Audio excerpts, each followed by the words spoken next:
Welcome everyone to the Child's Gallery Virtual Artist Talk with Robert Freeman as he talks about his current exhibition, America's Pastime. We're very honored to have Robert with us at the gallery and to host this exhibition and this virtual talk. We were sorry we couldn't have an in-person event this evening, but we are adapting as we all try to during these difficult times, but we will be having an in-person reception hopefully in a few weeks. And for all of you that are local, I hope you'll be able to join us. There will be additional information about that forthcoming. For those of you that don't know me, my name is Richard Baiano and I'm the president of Child's Gallery. The exhibition is currently on view at the gallery and our hours are 10 a.m. to 6 p.m.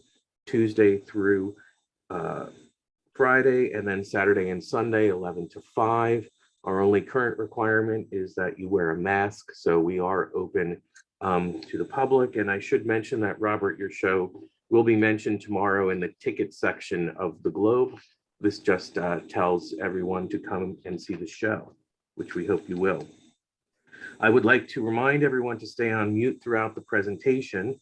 And then there will be a question and answer opportunity following Robert's talk. So what I'm going to ask that you do is, for the moment, submit your questions via the chat feature, and then we'll field them to Robert. And at a certain point, if people want to ask directly, we will do that. But with the number of people here, I think it's going to be easier if we submit the questions through the chat. So I will start with the our slideshow. Here's a wonderful photo of Robert in his studio. My first experience actually seeing Robert's work was at the MFA when I had first become a member there, and I saw this painting and I was struck by it, and I didn't know very much about Robert at the time. For those of you that are well aware of Robert's work, his earlier that this work in America's Pastime represents a marked departure from his previous work. He's previously known for his exuberant figurative images celebrating the beauty and elegance of the Black middle class.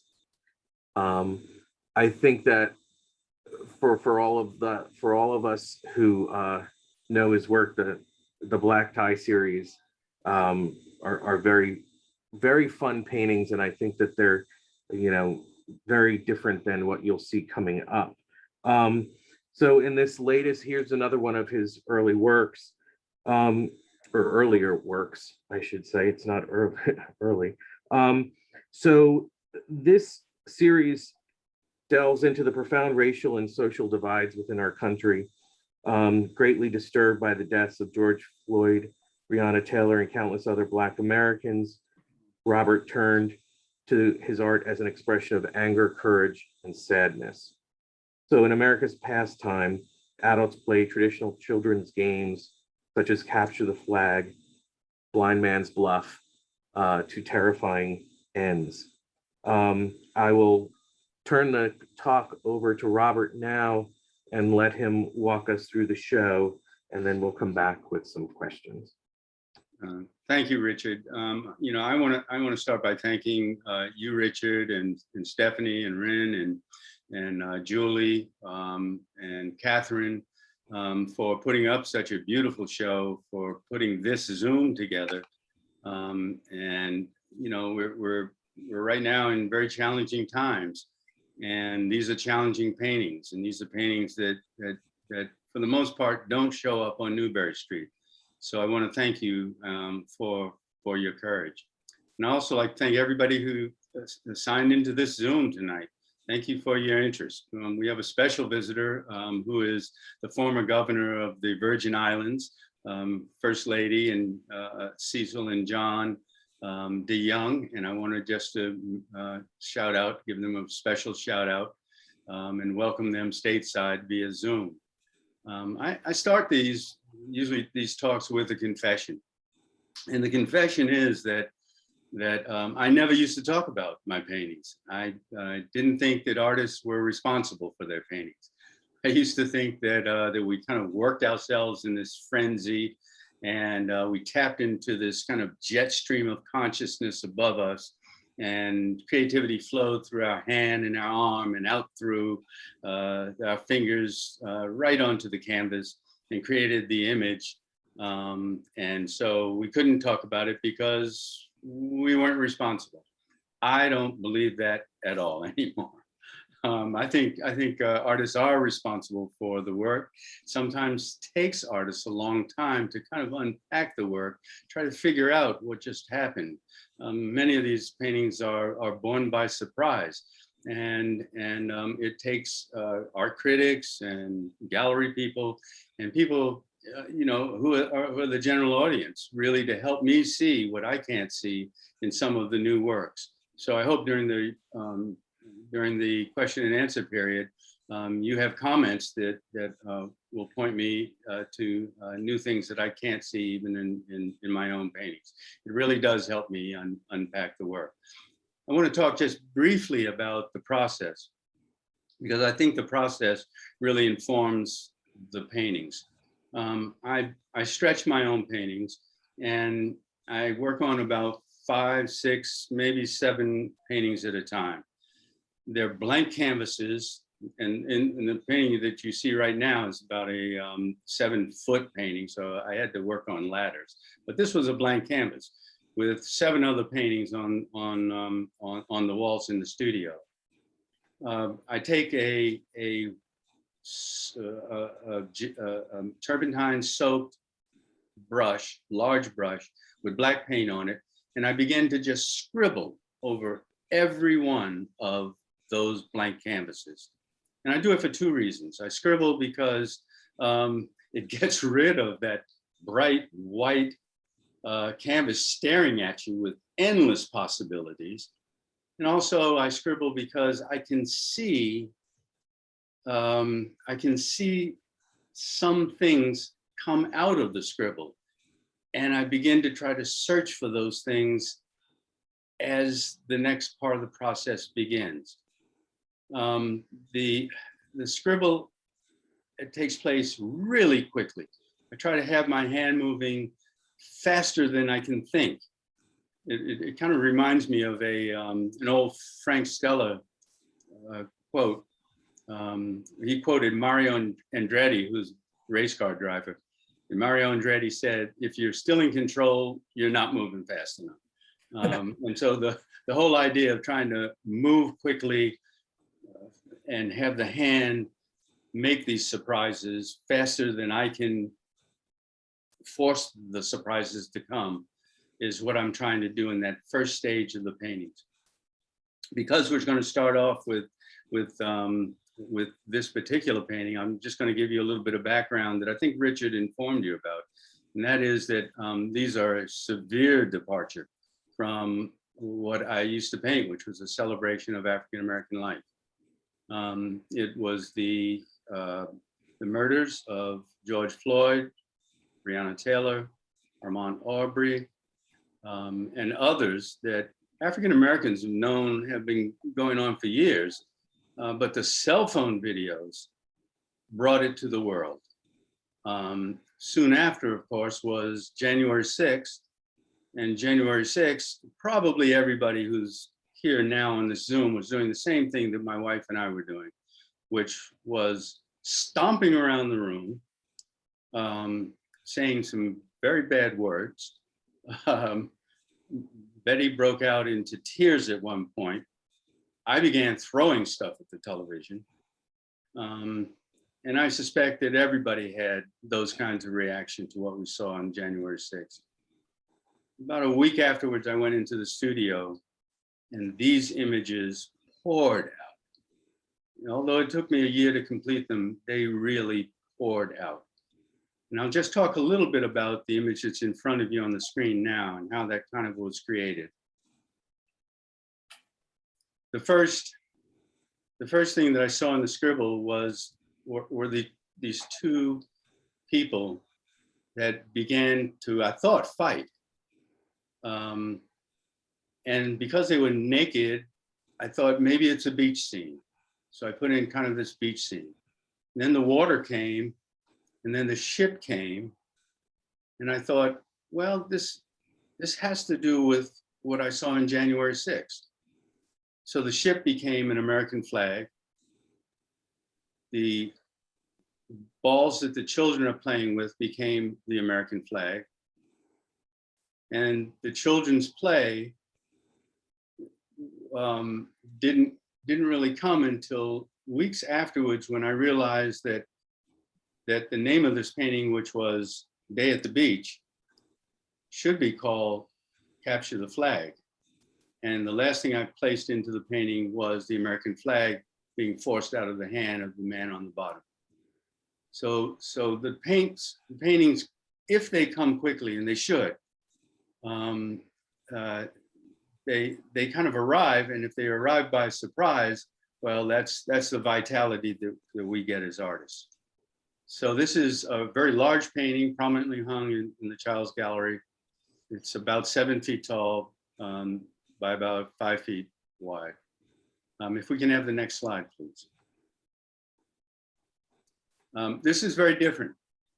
As I'm condemning others, I was thinking about myself as someone who's complicit in playing the games that children play. I've raced sailboats for about 30 years, and one day I just thought about, and actually we were in the Virgin Islands with my family, and our girls were having the time of their lives, and we were having the time of our lives. And I realized that we were having the time of our lives over the bones of our ancestors. And then I thought, well, Bob, you race boats over the bones of our ancestors and the bodies that are below us. So I painted this first painting, which is owned by Greg Schell, and I painted these kind of portraits in the sails. And I painted that far right portrait is my wife and I. And that just to show how easy it is to be complicit in child's play. If we can have the next slide, please. I don't work with preliminary sketches. Everything is really kind of worked out right on canvas. But this is the first of the paintings that used a prop. Wasn't sure what chairs I needed, and there was this black folding chair in the closet, which I took out, and I wanted the musical chairs without people to be this kind of chaotic sense of chairs just tumbling over one another. So I had to position the chair in different areas, but I still wanted this kind of abstraction to take place. And again, this is a very large painting, and I painted several smaller paintings from this, but musical chairs, again, arrived very quickly. When I say very quickly, I'm working on all these paintings at the same time.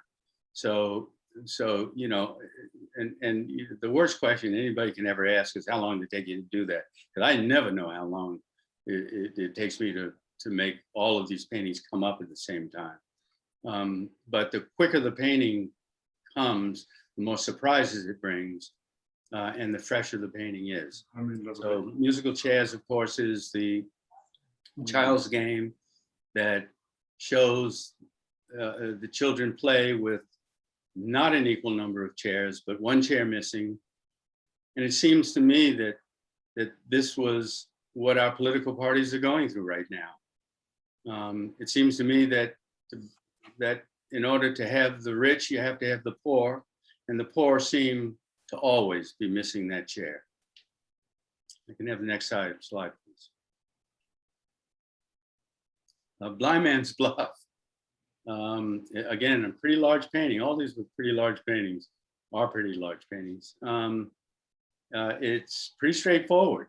Blind Man's Bluff is a children's game, blindfolded one person, but it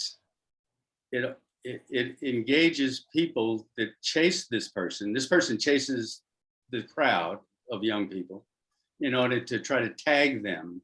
It's It's like a game of tag, but he's blindfolded. And as he tries to tag the people, they are taunting him. They're pushing him, they're poking him, they're nudging him as he spins around to try to make someone else it. And as I painted this, it was one of the first paintings that had figures in it. And I have to, it sounds a little metaphysical sometimes, but I have to believe these figures as I paint them. They have to really become real to me in order for them to have any real interest to you. So I would have these conversations with all the figures. I remember it was a favorite author of mine is Hemingway, and he said that, hey, at the end of the day, you got to have a pretty good 1-2 punch to get rid of your characters. And you don't want to, and I think when artists deal with figures that they come from them, that you don't want to bring them home with you. You want to keep them in the studio where they belong. That may be kind of a long-winded way of me saying that all of these figures here mean something to me. And then I realized that I'm missing something, and the American flag was the last element that I put in here. And I think all along I was realizing that these are children's games, and that our political parties are taunting and jabbing and poking and using as much vitriol as they can to make fun of and to irritate the other party. And so most of these paintings are about our political makeup that we're living in our time. So anyway, the last element of this painting was the American flag, which came in. If I could have the next painting, please.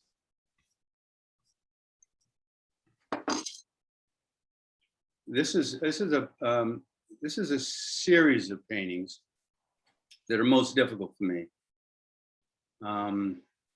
They were titled Struggle, but under the name of Child's Play, I thought Tug of War was a much better title for them. They're the ones that aren't metaphorical. That here they are, citizens killing Black people, lynching, police abusing their power. The next 3 or 4 paintings, again, are the most difficult to look at because it shows the violence that has been perpetrated for years and generations on Black people. And again, as I said before, that because of the cell phone, because of the videos, the whole world can see it. And the whole world began to protest what was going on in America. I'm going to just kind of end this with these last 3 paintings. But I want whoever's in charge of the slides to just hold them on the screen for a moment. They're quite self-explanatory. They don't need any explanation. And again, they came relatively quickly because they came from a lot of emotion. So if we can have the next slide, just to hold it for a bit.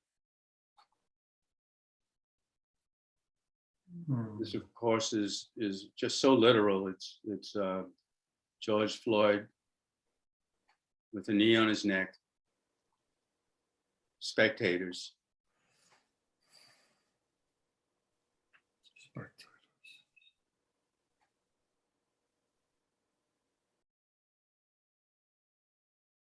Next painting, please. Needs no explanation. It's a huge painting. It's the one that might be the most unfinished painting still. I've been nibbling at it for the last week and a half. It went up wet in the gallery, so I hope no one got too much paint on their hands as they were putting it up. I wanted to keep it minimal, but it kept building and building. And it still may not be finished. It's called Blood Memories.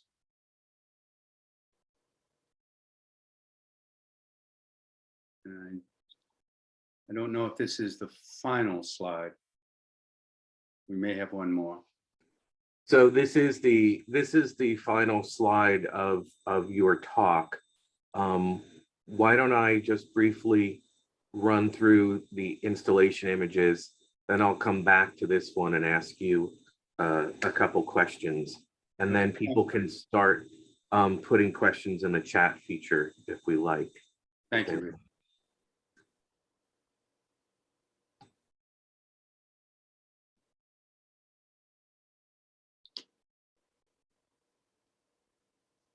This gives you a sense of the relative scale of the works.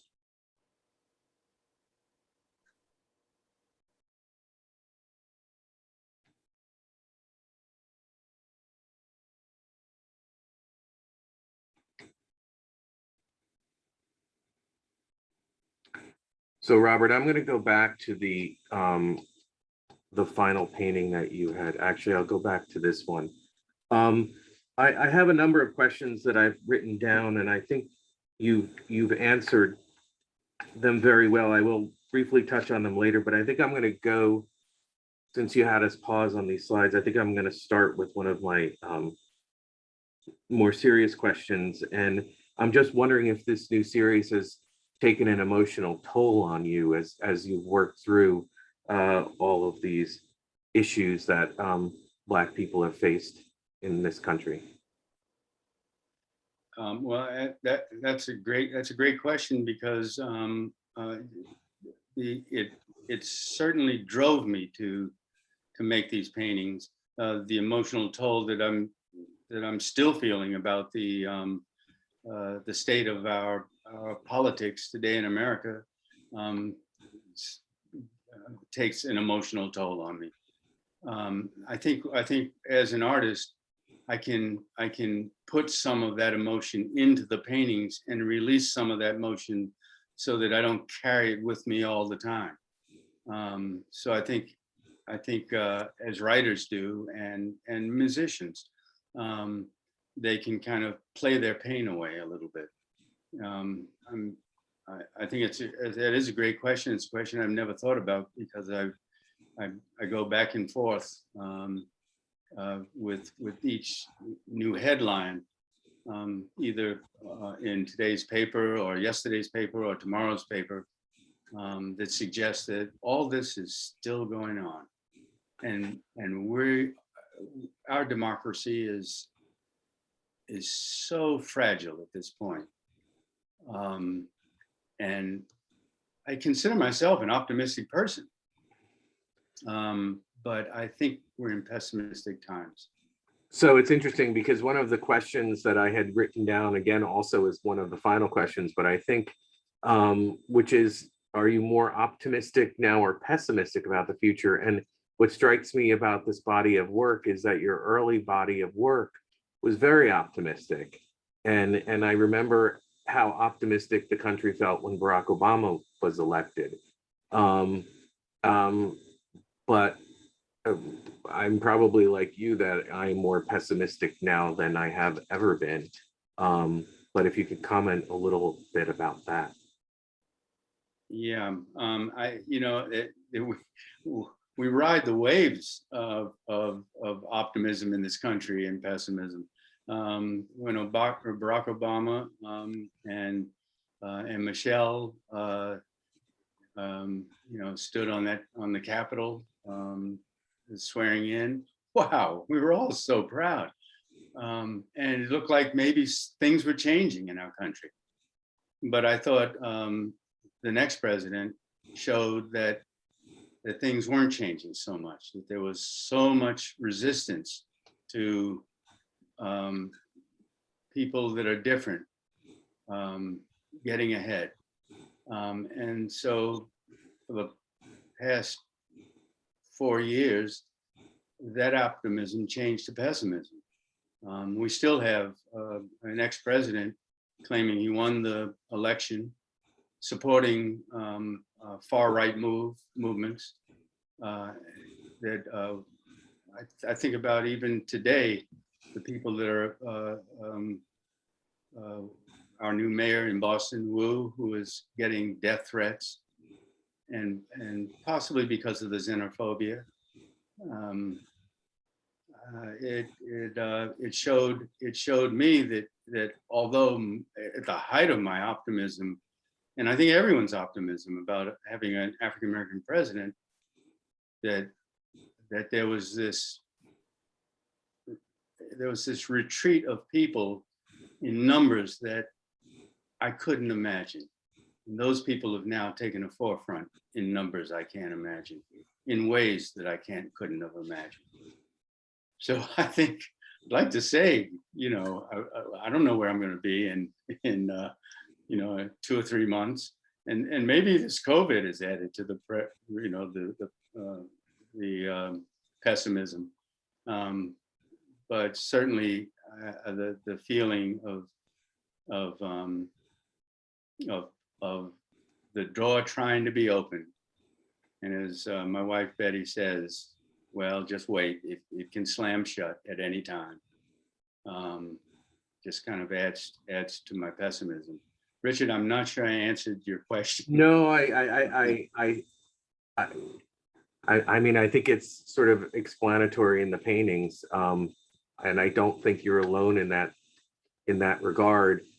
One of the things that struck me as I was looking at your show, and I mentioned this to you, which is that I feel like in this period that we're in, art needs to matter, and it needs to have something to say. And I think you're in a position to be able to say that. And so for me, I feel like these paintings are an important part of the dialogue that art can have in the general society. And, I would like to see how it develops. We have a question from David Wilkins and his wife, Anne Marie. They're sitting in front of your largest Electric Lady Land series, and they'd like to ask you to comment about the relationship between this work and the new works. And we'll find a way to highlight their setting if we can. But if you could just talk about that briefly for them. Yeah, tell me the question again, because so they would like friends that I hadn't seen in a while, and a painting that I haven't seen in a while. Yeah, so it's the Electric Lady Land series, the largest painting from there, and they'd like you to comment about the relationship between that work and the new works. I mean, I think that's a good general question about how you see the relationship between, obviously the earlier body of work and this new body. Yeah, well, that was a celebration of our social season. Electric Ladyland was all about the kind of sexual politics that go on at parties, the kind of hands that appear and disappear. It was painted in bright colors. I'd love for them to show you the painting. I don't know if they can show it on their computer. If they would unmute themselves and say hello, everyone will see them. So, Robert, it's great to see you. This is David Wilkins. Hi, David. And it's wonderful to see you. And I guess the point of my question, I'll just say it very briefly, is I think there's also a continuity between these works. And, we have many of your works. So I'd say the way in which the Black body is portrayed in both sets of works is a celebration, although a celebration in different kinds of contexts. I'd say the complex angles that you use. So we have that diptych around the tango dancing in our house as well. And that diptych you just showed around those two pictures around violence show a certain continuity. And I think it's important to have that continuity come forward as well as the disjunction, because the Black experience, as you well have said, is a continuous thing. These things have been going on for a long time, even as we tried to celebrate and party and dance and all the ways in which we did. There was also a kind of deep tragic element that was built into that. And I think what's brilliant about your work is the way in which that theme continues of real Black life continues throughout both. So thank you very much. And I use this as my Zoom background all the time, so everyone knows what a great artist you are. David, I thank you so much for saying that, because as I said in the introduction, I look for people to observe things in these paintings that I can't see. And you're certainly one of the most observant collectors, and being at the law school, you have a way with words, and I really appreciate what you've just said. Well, I mean, I think to his point, and it's something that I hadn't realized, that your earlier work really is as much about politics. It's just about social politics and navigating that. We have a question from Stephen Rosenfeld, who asks if you would say that these paintings carry more of your raw emotion than in the past works. No, thanks, Stephen. I haven't seen Stephen in a long time, and he has a very large black tie painting. No, I think the emotion was always in all of the paintings. I think that the communication with the subject matter, and with the humans that I'm painting, you know, that communication was there. Those people were talking back to me as much as these people are talking back to me. I think it is a good question, and it's hard for me to relate the two because the subject matter is so different. And yet, when I look at David's painting, I can see that the elements of say, for example, the negative space is so important to me, that lock these figures together, both in David's painting and in the painting that's on the screen now. So that there are lots of elements that are the same, but the narrative is very different. So I'm going to ask a question from Carolyn Harrison. For all of you out there putting questions, I will be asking all of them to Robert. I'm just trying to connect them in ways that I think work with the previous question. So Robert, Caroline Harrison asks, comments that some of your past work makes reference to music through depictions of musicians or dancers or titles. And you mentioned the role of musicians in responding to current events. And the question is, what role, if any, did music play in your process for this body of work? And I would add, what music would be the soundtrack to this work, Yeah. especially as a child of the 60s? There wasn't much music going on when I painted this. I painted for an entire year of a jazz series. The etudes are I think currently in the rotunda of the Museum of Fine Arts, but the music came from my daughters, who would send me music in CDs, and I would play the CDs that had jazz and pop and classical, and they would always send me a variety of music that was always on, way too loud. My neighbors would complain, and they asked me to, at one point, to use headphones, and I said, no, I can't hear the people talking back to me with headphones on. So music has always played a big part in the construction of the paintings and the reason why I paint. But as I said, I painted a year of musicians because I was so fond of jazz. And jazz is such a part of African-American life and history, and I had so much fun painting it. And again, it was born out of the scribble, and I don't know where all the jazz paintings are right now. I know that MFA owns two, but yes, music did play a big part and still does play a big part did not play a big part in these current paintings. So, on the music topic, what would you listen to if this was related? Because I know music is important to you. Yeah, I don't know. There's certain elements of jazz, there's certain elements of modern music and rap that really bang out a beat. And in these particular paintings, I'm banging it out with a paintbrush.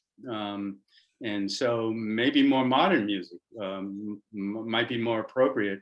The music that suggests what's going on in the paintings might be more appropriate, and a lot of the more modern music gets to this subject matter. So perhaps it would have been more of rhythm. What was I going to say? More modern rap or modern jazz. Right. Not sure So, I answered that well, but that's so E.B. Bartels asks a question that's related to something that I was going to ask, which is he comments that as someone who's taught for many years, what advice do you have for those of us who teach and work with young people about making art and remaining hopeful? That's a great question. I taught in the Western Public Schools for 11 years. My favorite grade, I taught at Harvard, I taught at high school level, I taught in graduate school level. And my favorite grade was grade 1 through 3 because they were spontaneous and they didn't care, what about getting a good grade to what, impress the teacher. They simply wanted to put it down on paper. However, I came up through advertising design at Howard University for 2 years, and then I went into an academy almost at Boston University in the mid '60s, which helped us draw the figure. We drew the figure from cast and from live models almost all day long, 6 and 7 hours a day. It's what I needed, it's what I wanted. But it wasn't until graduate school when I was studying with Philip Guston that he was saying, look inward and not out. And when I was on the board of the museum school, I was taught by the students at the museum school that it wasn't so much about the accuracy of the subject matter as much as it may have been about the emotion of what that subject matter was to convey. So I've always changed my teaching styles based on what I've learned from both my students and the teachers that I've been around. And I'm hoping that these new paintings and even some of the old paintings have to do with the accuracy that I learned about as figure drawings, which I taught for many years and was really disciplined about it. But also when I learned about how to express emotion and inward thinking and thinking about the subconscious coming out in the paintings, that became really important to me in my teaching now also. So although I've not taught in a while, I think that both elements of abstraction and making it up, as well as students who want to paint or draw exactly what they see, I think that teachers, I'm a little off subject here, but I think teachers maybe tend to, I'll speak for myself, I tended to be more strict about how I wanted to teach rather than looking at what the students needed. And I think that the real teacher works with where the students need. And I think if I ever went back to teaching, I'd teach more in that vein than drawing exactly what you see. Again, I'm not sure I answered the question well or answered the question at all. So as we talk about education and particularly in relation to younger people, we have a question from 8-year-old Dylan. So Baba Bob. Yes, I'm assuming he knows you. grandson. He says, why are all the people naked? Why are the people naked? That might be the best question of the night, Dylan. Wow. Dylan, that's a hard question because they're all naked with the exception of the brute force. And I think it shows the vulnerability of the people that are being forced upon by the people who have clothing. I don't know that I can explain it much more than that. I think it helps in these paintings, Dylan, to show the pain of the people, the pain that you can't see sometimes through the clothing, but you can see the pain in the naked body. So Dylan, I think that's just a wonderful question, and we'll talk more about it. Well, it's really one of those questions that really gets to the, I think, to the heart of what's in the paintings. And it's wonderful that someone so young, you know, has the exposure to art to be able to see that. Yeah, I love it. So William Everston, he asks, is this new direction going to continue? Another good question, and I have no idea. And I say that with all honesty. I've started to stretch new paintings in the studio. When I start to scribble on those paintings, I don't know what's going to come up. But I'm hoping that what does come up has the power of these new paintings.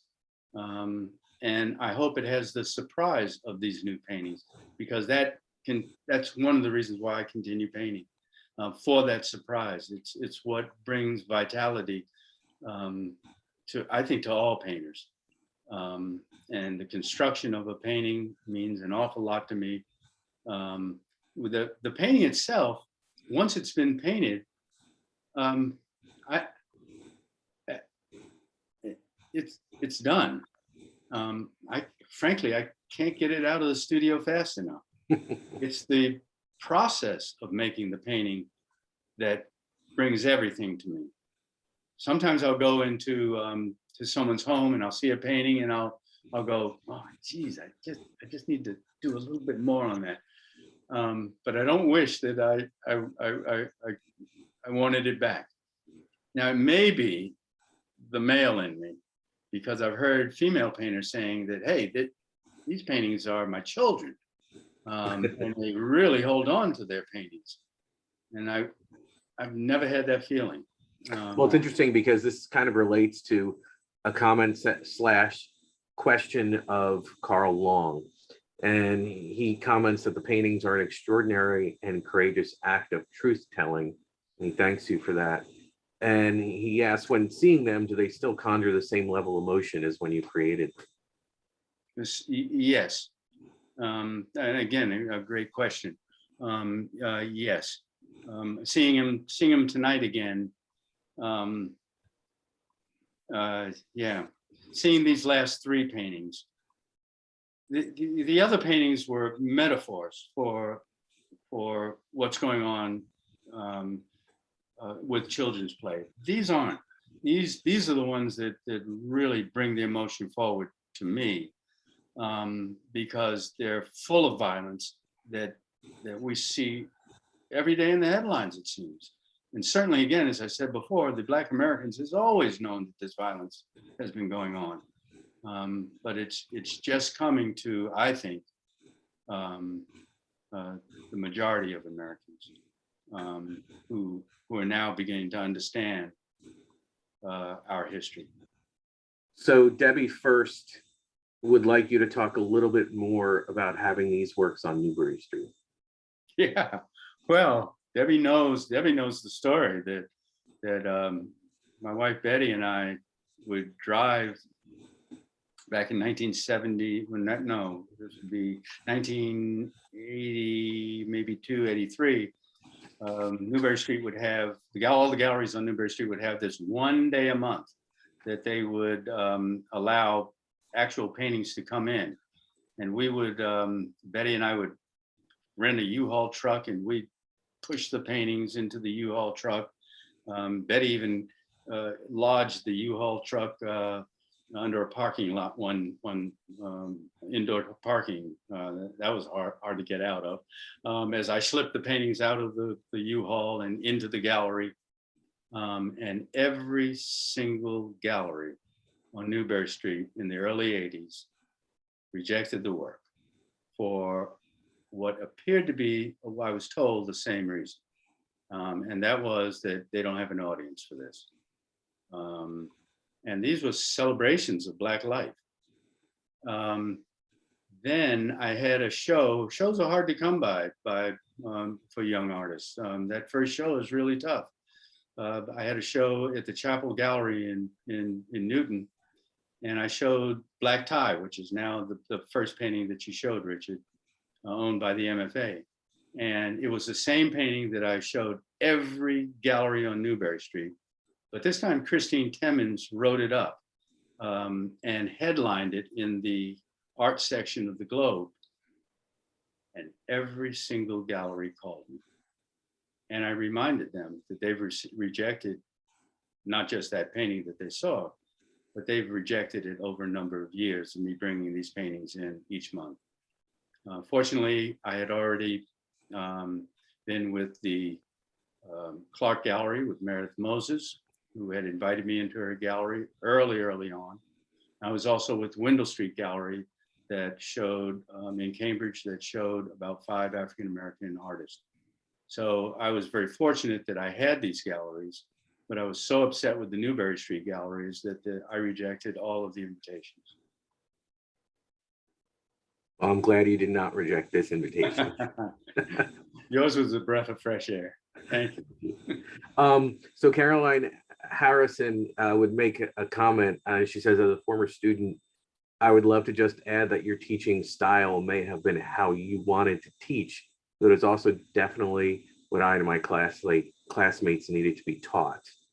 And then Kelsey Cosby says that they agree with Caroline, and thank you for continuing to share your work and yourself with all of us. Thank you, Caroline. I really appreciate that. Thank you, Kelly.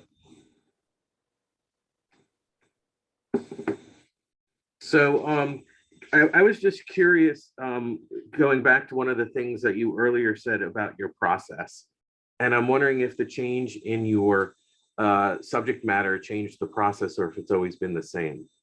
Always the same. Always the same. I have mild dyslexia, and it probably is really good when I look at the scribble, because I've always tried to struggle with the definition of creativity, and at least for me, it's seeing one thing and thinking another. And so the whole idea of scribbling and seeing something in a different way, again, does it for me. It really brings out what this painting is going to be about. So I hope the process doesn't change. Again, I don't work with preliminary sketches. I rarely work from photographs. If I'm doing a portrait, I will work from photographs. If I need to look at a subject matter, I might look at that subject matter that might be a background in a painting, I'm not sure.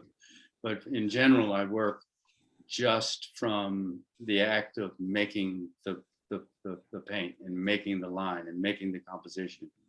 I think what I said before is still in this painting, in these paintings, as much as the Black Tie paintings.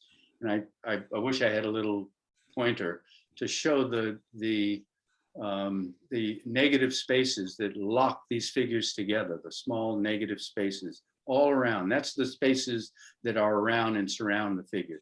They mean an awful lot. They've been a part of the Black Tie paintings, and they're a big part of this painting, of all of these paintings. So that you know, your style, it takes a long time to figure out what your style is. I mean, I remember in art school, we had these pinups, and we would, our favorite artists we would pin them to our easel. And we always wanted to paint. I always wanted to paint like Henry O. Tanner or Max Beckmann.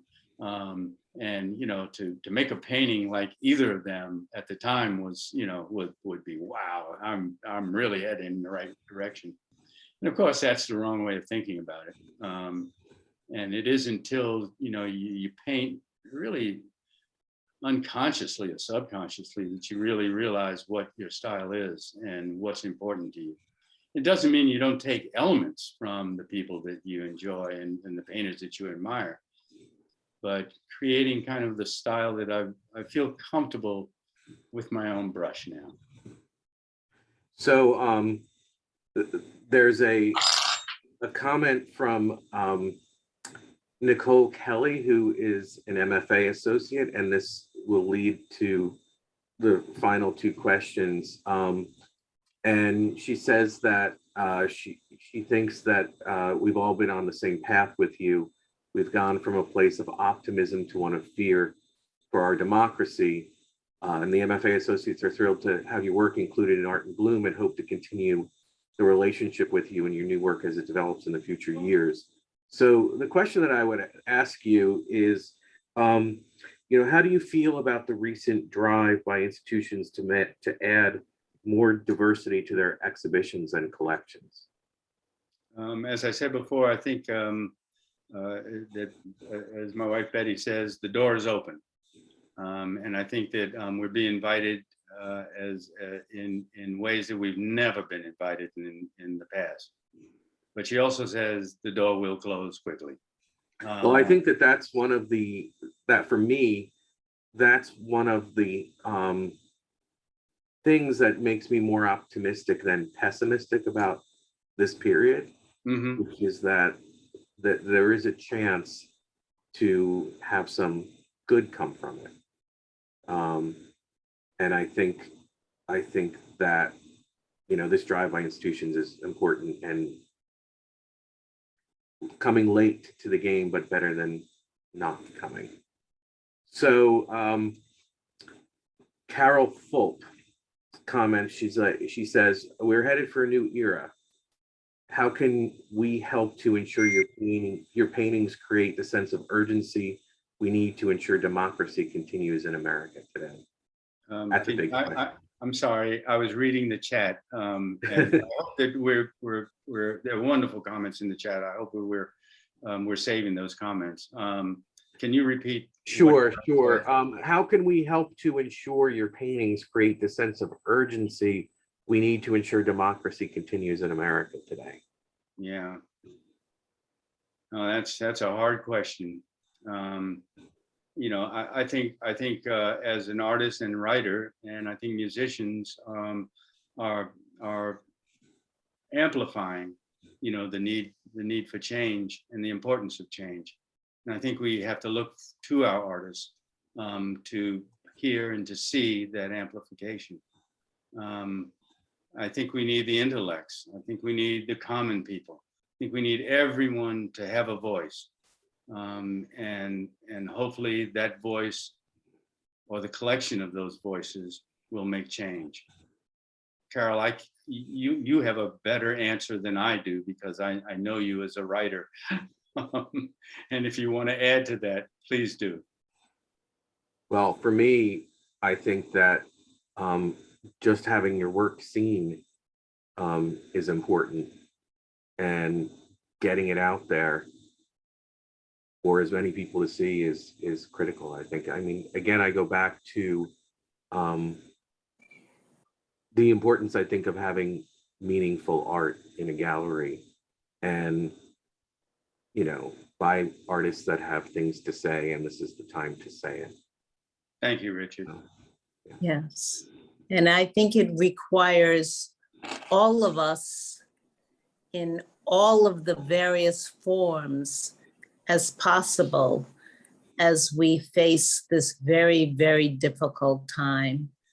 And Robert, thank you so much for this incredible work and for taking us on this journey with you. You need to know that you are just so reflective of what we have traveled these many, many years. And it's so encouraging to know where we need to go next. And so thank you for leading the way. Well, thank you, Carol. I really appreciate those words. And you and Bernie have always been supporters, and it's really great seeing you here. Thank you. Pleasure. So, and in on that note, I'll make a final comment from Debbie first. And she says that art reflects our time and that your work, Bob, for over 40 years continues to tell our story. And I think that that is true. Thank you, Debbie and Bob. So we're just past 7. So if there are any further questions, I think we're through the questions, but I do want to thank everyone for attending, and I do want to reiterate how meaningful it is to me to have this body of work at the gallery. And I hope that people can come in to see it, call up, tell your friends. It's a powerful show.